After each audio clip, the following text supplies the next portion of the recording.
दोस्तों, आज की कहानी है सासू माँ अब मैं और भूखी नहीं रह सकती हूँ। दोस्तों, कहानी शुरू करने से पहले अगर आपने हमारे चैनल को सब्सक्राइब नहीं किया है तो सब्सक्राइब कर लीजिए ताकि आपके पास पहुँचे हर नया वीडियो। निम्मी, देख काजू कतली तो कितनी स्वादिष्ट बनी है। एक बार खाएगी ना तो खाती रह जाएगी। निम्मी ने अपनी छोटी बहन सिम्मी को चिढ़ाते हुए दिखाया और काजू कतली लेकर दूर भाग गई। मैं मतलब आनवी ललचाती नजरों से उन दोनों बच्चों को खेलती देख रही थी। मेरे लिए मेरे जीवन में अगर कोई मुश्किल काम है तो वह है भूखा रहना। शायद जितनी घर की सफाई कर लो, कितने ही जनों का एक साथ खाना बनवा लो या ढेर सारे बर्तन धुलवा लो, बच्चों की सारी शैतानियां भी बर्दाश्त करके मैं चेहरे पर ऑल टाइम स्माइल रख सकती हूँ। कठिन से कठिन योगासन भी कर सकती हूँ या बैले सालसा डांस भी अपनी कोशिशों से सीख सकती हूँ।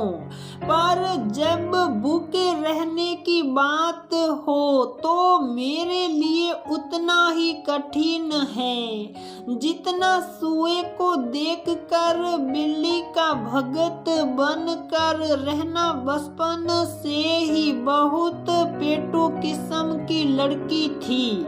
मैं पूरा वक्त ही मेरे मुंह में कुछ न कुछ चलता ही रहता था। ससुराल में मेरा पहला करवा चौथ था। रविवार का दिन था। कहने को शादी हो गई थी।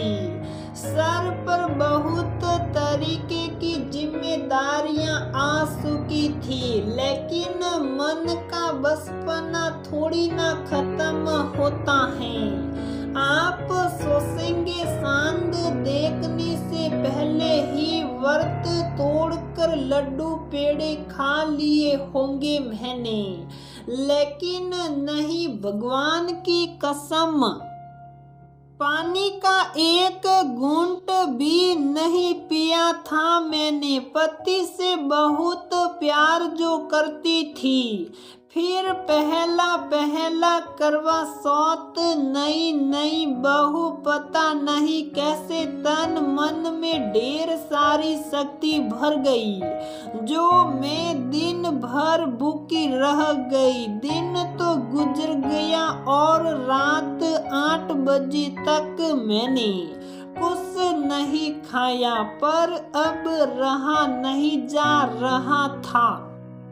चांद को आसमान में ऐसे ढूंढ रही थी जैसे जन्म जन्म से बिछड़ा कोई साथी। पेट में सुए कूद कूद कर ज्यादा तेज कौन कूदा, इसी की प्रतियोगिता कर रहे थे।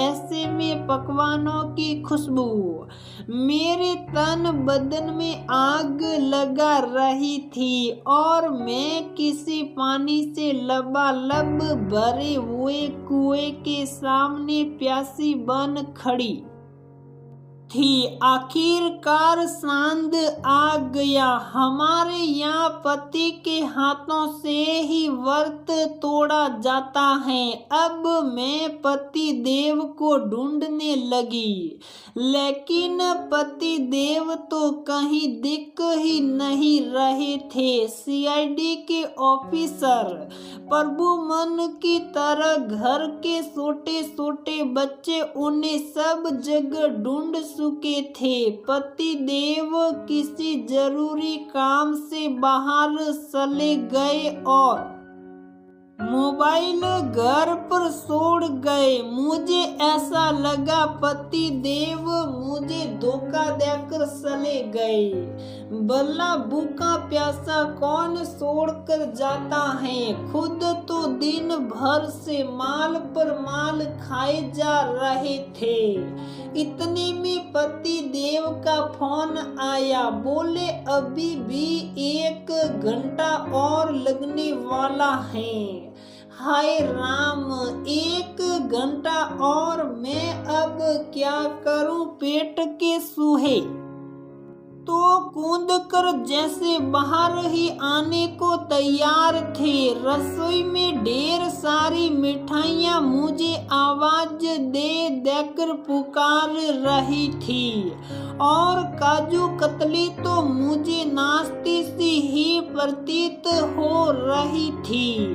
तभी मेरी जेठानी की दोनों बेटियां निम्मी सिम्मी आकर मुझसे बोलती हैं, सासी सासी काजू कतली खाकर देखो बहुत टेस्टी है दिल का।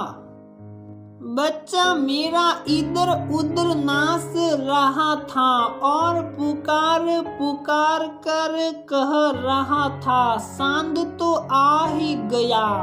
अब काजू कतली खा भी लूंगी तो क्या फर्क पड़ जाएगा।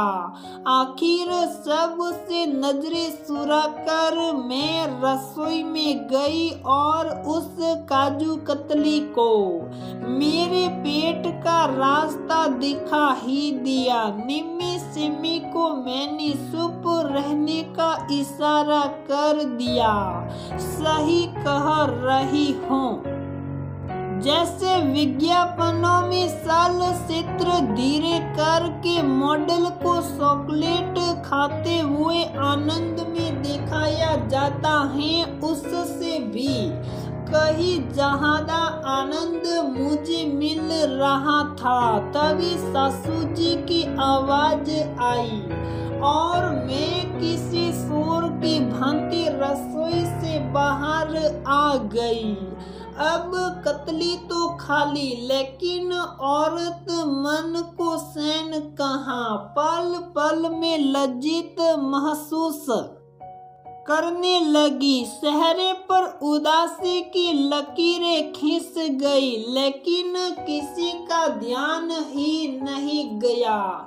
इस राज को चुप साप मेरे सीने में ही दफन करके मैंने सबके सामने एकदम सामान्य बन गई।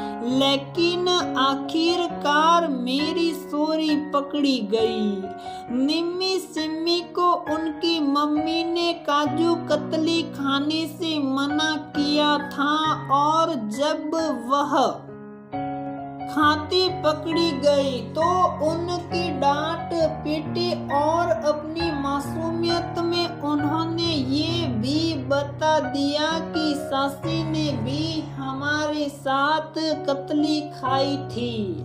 फिर क्या था, पूरे घर में हंगामा मच गया कि नई बहू ने पति की आरती उतारने से पहले ही मुंह झूठा कर लिया। दादी सास का गुस्सा तो 7वें आसमान पर चढ़ गया और मुझे बहुत डांट लगाई। मैं बेचारी बच्ची सा मासूम चेहरा बनाकर टप टप आंसू बहाने लगी। मेरी हालत देखकर मेरी सासू जी को मुझ पर दया आ गई।